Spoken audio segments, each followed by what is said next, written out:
प्रिय छात्र छात्राओं, आज हम प्लेटो के जो दार्शनिक राजा है उसके बारे में आज हम चर्चा करेंगे। इससे पूर्व के व्याख्यानों में मैंने आपको प्लेटो के न्याय सिद्धांत, प्लेटो का साम्यवाद, प्लेटो की शिक्षा योजना, इससे संबंधित हमने दर्शन की उसकी चर्चा की है। प्लेटो के जो दार्शनिक राजा है वो उसके चिंतन के शिखर पर, उसका सारा जो प्लेटो का जो संपूर्ण चिंतन है उसके शिखर पर उसका दार्शनिक शासक बैठा हुआ है। दार्शनिक राजा वो है जिसके लिए उसने सारे प्लेटो की एक तरह से रिपब्लिकन की उसने रचना की है। प्लेटो की ये धारणा थी कि जब तक दार्शनिक शासक नहीं होगा तब तक राज्य अपने दोषों का निराकरण नहीं कर पाएंगे, कि दार्शनिक शासक के नेतृत्व में ही कोई राज्य अपने दोषों का निवारण कर सकता है, अन्यथा वो इतना सक्षम नहीं होगा कि वो अपने दोषों का स्वयं निवारण कर सके। उसने, और यही कारण है कि उसने अपनी पूरी शक्ति दार्शनिक शासक के एक तरह से खोजने में लगा दी। हालांकि बाद में हम देखते हैं कि उसने मानव की पूर्णता और श्रेष्ठता पर उसे संदेह होने लगा था, क्योंकि उसके बाद के जो जितने भी ग्रंथ हैं, स्टेट्समैन हो चाहे लॉज हो, उसमें मानव की पूर्णता पर उसने स्वयं संदेह उत्पन्न किया। लेकिन जब रिपब्लिकन की उसने रचना की उस समय मानव की पूर्णता और श्रेष्ठता पर उसका पूर्ण विश्वास था, और उसकी जो दार्शनिक आदर्श राजा की जो कल्पना थी वो इसी पूर्णता और श्रेष्ठता का सर्वश्रेष्ठ रूप वो मानता था। उसका ये मानना था कि दार्शनिक शासक विवेक का प्रतिनिधि है, सर्वश्रेष्ठ है, वो कल्याण की भावना से ओतप्रोत है, वह शासन कानून के जोर पर नहीं करता, बल्कि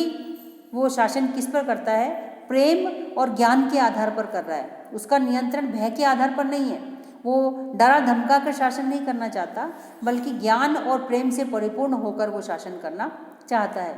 और उसका एक दार्शनिक शासक के जो मन है, उसके मन में जो राज्य है उसके प्रति अपार श्रद्धा है, अपार प्रेम है, उसके हित और अहित का वो स्वयं ध्यान रखता है, क्योंकि उसका मानना है कि राज्य के हित और अहित में ही उसका स्वयं का हित और अहित छुपा हुआ है, जुड़ा हुआ है उससे। एक दार्शनिक शासक को प्लेटो प्रकृति का विश्व को दिया गया सर्वश्रेष्ठ उपहार वो मानता है। वो ये कहता है कि एक दार्शनिक जो शासक है वो प्रकृति का पूरे विश्व को दिया गया सर्वश्रेष्ठ उपहार है, कि ऐसा उपहार जिसकी किसी तरह से कोई बराबरी नहीं की जा सकती। प्लेटो गुणों से वशीभूत होकर प्लेटो अपनी सारी जो जिम्मेदारी है वो किसको सौंप देना चाहता है, उसी दार्शनिक राजा को सौंप देना चाहता है। वो कहता है कि दार्शनिक शासक को कानून की आवश्यकता नहीं है, क्योंकि आदर्श राज्य का संचालन कानून और भय के आधार पर नहीं होना चाहिए, ये प्लेटो बिल्कुल नहीं चाहता। वो ये चाहता है कि उसका राज्य एक सर्वगुण संपन्न व्यक्ति के हाथों में सुरक्षित रहे, जो कि दार्शनिक राजा के रूप में हो। उसको कानून के दायरे में बांधना किसी भी दृष्टि से उसका अपमान करना है। अतः आदर्श राज्य में जो कानून का अस्तित्व है वो प्लेटो ये मानता है कि कानून का अस्तित्व हानिकारक है, क्योंकि यदि कानून का अस्तित्व होगा तो उस पर दार्शनिक राजा पर प्रतिबंध होगा, और दार्शनिक राजा को वो स्वतंत्र छोड़ देना चाहता है। लेकिन चाहे अप्रत्यक्ष रूप से हम कितना ही कहें, प्रत्यक्ष रूप से उसको पूरा दार्शनिक राजा को पूरी स्वतंत्रता प्लेटो ने प्रदान की है, लेकिन अप्रत्यक्ष रूप से हम देखते हैं तो प्लेटो ने अपने दार्शनिक शासक पर भी कई मर्यादाएं थोपी हैं, और उन मर्यादाओं को हम बिंदुओं के माध्यम से समझ सकते हैं कि किस तरह वो दार्शनिक शासक को मर्यादाओं में बांधे रखना चाहता है। वो ये कहता है कि बहुत अधिक संपन्नता और विपन्नता दार्शनिक राजा के पास में नहीं होनी चाहिए, नहीं तो बहुत ज़्यादा संपन्न होना चाहिए और नहीं वो बहुत ज़्यादा विपन्न होना चाहिए। दूसरा, वह राज्य के क्षेत्रफल को उसकी एकता और आत्मनिर्भरता के अनुकूल बनाए रखे। उसका ये मानना था कि जो दार्शनिक शासक है उसकी जो राज्य जहाँ पर वो शासन कर रहा है उसकी एकता और अखंडता को वो बनाए रखे।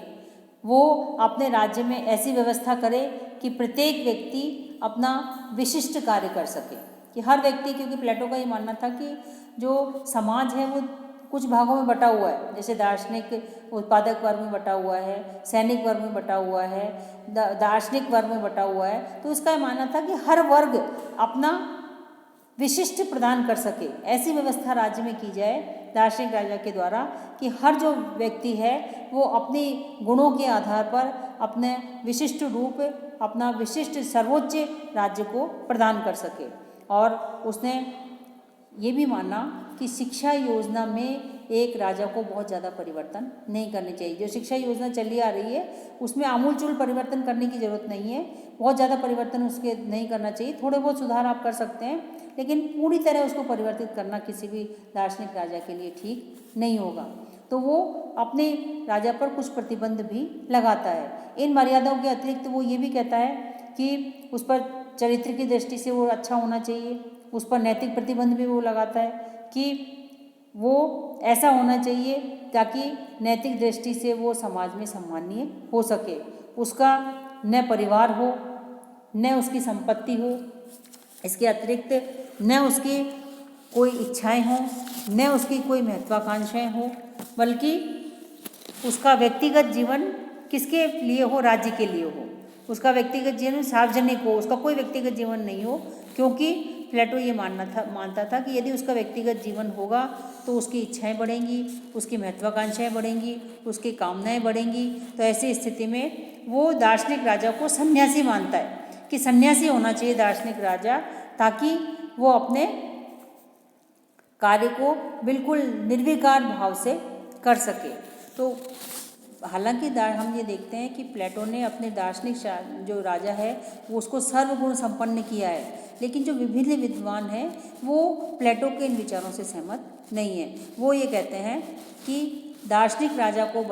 बनाकर उसे आप उनकी आलोचना के कुछ बिंदु हैं जिनको हम चर्चा करेंगे कि वो क्या कहते हैं दार्शनिक शासक के लिए। वो दार्शनिक शासक के लिए कहते हैं आलोचक कि निरंकुशता का मार्ग, प्लेटो निरंकुश शासन का मार्ग प्रशस्त करता है। दार्शनिक राजा को सारी शक्तियां देकर प्लेटो ने उसको क्या बना दिया है, निरंकुश बना दिया है। और इसके अतिरिक्त वो ये कहते हैं कि नागरिकों की स्वतंत्रता और स्व विवेक का इससे अंत होगा। नागरिकों की कुछ स्वतंत्रताएं होनी चाहिए, उनका अपना कुछ विवेक होना चाहिए, लेकिन वो क्या करता है कि ऐसी स्वतंत्रता और स्वविवेक का वो अंत कर देता है। इसके अतिरिक्त समानता के सिद्धांत की अवहेलना करता है। वो ये कहता है कि समानता का जो सिद्धांत है, दार्शनिक शासक यदि शासन करेगा तो समानता समाज में स्थापित नहीं हो पाएगी। दार्शनिक शासक का जो शासन है वो असंतुलित होगा, अहितकर होगा, विरोधाभासों से पूर्ण होगा, क्योंकि वो हर वर्ग के लिए जब समाज को पूरे को वर्ग के आधार पर बांट दिया तो दार्शनिक शासक भी वैसा ही कार्य करेगा। वो वही समाज को वर्गों में बांट देगा तो उसका व्यवहार क्या हो जाएगा, अहितकर हो जाएगा व्यक्ति विशेष के लिए, नागरिकों के लिए, और असंतुलित हो जाएगा। एक तरह से हम देखें तो प्लेटो का जो सिद्धांत है वो स्वयं प्लेटो की महत्वाकांक्षा का प्रतिबिंब है। ऐसा विचारक मानते हैं कुछ लोग कि प्लेटो की जो महत्वाकांक्षा थी, क्या महत्वाकांक्षा थी, ज़्यादा से ज़्यादा राज्य में सुधार किए जाएं। क्योंकि प्लेटो ने जिस समय जन्म लिया उस समय उसने देखा था कि यूनान के जो एथेंस है उसमें क्या है, एथेंस में राजनीति में विभिन्न तरह की बुराइयां भरी पड़ी हैं, राजनीति में भ्रष्टाचार है, राजनीति में अज्ञान है। तो ऐसे इन दोषों को दूर करने के लिए उसकी ये इच्छा थी कि एक ऐसे दार्शनिक शासक, एक ऐसा राज्य हो जिसमें ऐसे दार्शनिक शासक का शासन हो जो इन सब दुर्गुणों से मुक्त हो। तो प्लेटो की जो स्वयं की महत्वाकांक्षा थी वो दार्शनिक शासक के रूप में प्रतिबिंब हमें दिखाई उसका देता है कि वो ये कहता है कि जितनी भी बुराइयां हैं वो बुराइयां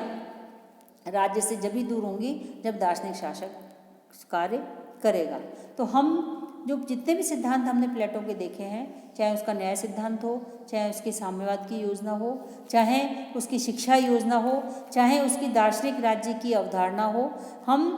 देखते हैं कि प्लेटो ने अपने आदर्श राज्य की जो कल्पना प्रस्तुत की है वो वास्तव में क्या है,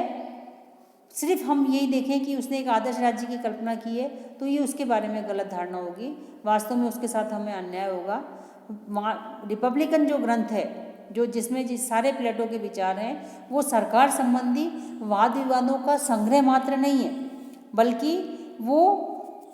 एक व्यवहारिक सुधार योजना है, गंभीर सुधार योजना है किसी एथेनियम के द्वारा, कि जहाँ एथेंस में उसने जन्म लिया वहाँ उसने राजनीति में इतनी सारी बुराइयों को देखा, तो उसने